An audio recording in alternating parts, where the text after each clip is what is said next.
Nagpatawag nga po ng special session si Pangulong Marcos Jr. para po magbalik trabaho muna ang mga mambabatas sa Kongreso bukas June 17. At ayon po sa palasyo, maliwanag daw po ang pahayag ng Pangulo na dapat ay tapusin ng mga senador at mga mambabatas ang mga nakabimbing trabaho dahil sa gulo bago po mag-break ang sesyon. Sa naturang sesyon, meron pong posibilidad nga na magkapaghalal na po ng bagong Senate President. 13 po ang kinakailangang boto dito pero hindi pa humaliwanag kung sino sa Cayetano at Gatchalian Block ang makakakuha ng mayorya. Matatandaan pong nagkudeta sa Senado bago po mag-break ang sesyon nang makuha ni ng acting Senate President Sherwin Gatchalian ang quorum laban sa grupo ni Cayetano. Sa kaugnay na balita, palaisipan po sa ngayon kung lilipat nga ba ng bakod si Senator Joel Villanueva ng Cayetano Block. Kasama nga po si Villanueva sa mga senador na nang boycott sa sesyon matapos arestuhin ang kaaliado nila na si Senator Jinggoy Estrada dahil nga sa kasong plunder. Pero nitong weekend, sinabi ni Villanueva na siguradong dadalo siya oras na magpatawag po ng special session ng Pangulong Bongbong Marcos Jr. Kailangan ng 13 boto ang kahit sinong mayorya para makapaghalal ng bagong Senate President. Pero ayon kay Senator Erwin Tulfo, wala pang commitment si Joel kung lilipat ba ito sa kanilang grupo.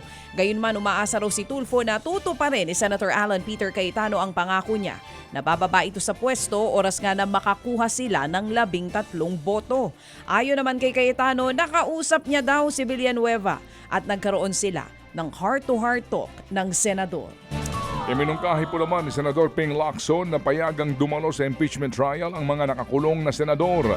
Sa ngayon kasi po'y lagas ang Senado dahil sa nagtatago pa rin si Senador Bato de la Rosa na dahil po sa kanya pong arrest warrant mula sa ICC habang nakakulong naman si Senador Jinggoy Estrada sa kasong plunder. Sa ilalim po ng batas ay suspendido sa pagiging senador ang mga mambabatas na inaakusahan ng katiwalian at pandarambong. Kaya pangamba ni Lacson, baka kulangin po ang mga senador kung madagdagan pa ang mga senador na makukulong. Dahil diyan, iminungkahi po ni Lacson na suspendihin ang mga senador bilang mambabatas pero hindi bilang senator judges sa impeachment. Payagan din daw sanang makadalo sa paglilitis ang mga nakadetain na senador. Yun nga lang, hindi raw magandang tignan na ang mga senador na mga judges na ito ay magiging mga judges sa umaga pero po sa hapon ay magsusuot na po ng PDL na uniforme. Ito hong bagay na ito tinablaho naman ng ilang mga eksperto. Policy ho yun, mali. Hindi ho tamang sabihin, pwede siya na maging impeachment court judge kahit may suspension. Kasi hindi ito sakop ng suspension. The law does not distinguish between or among the different functions of a public official.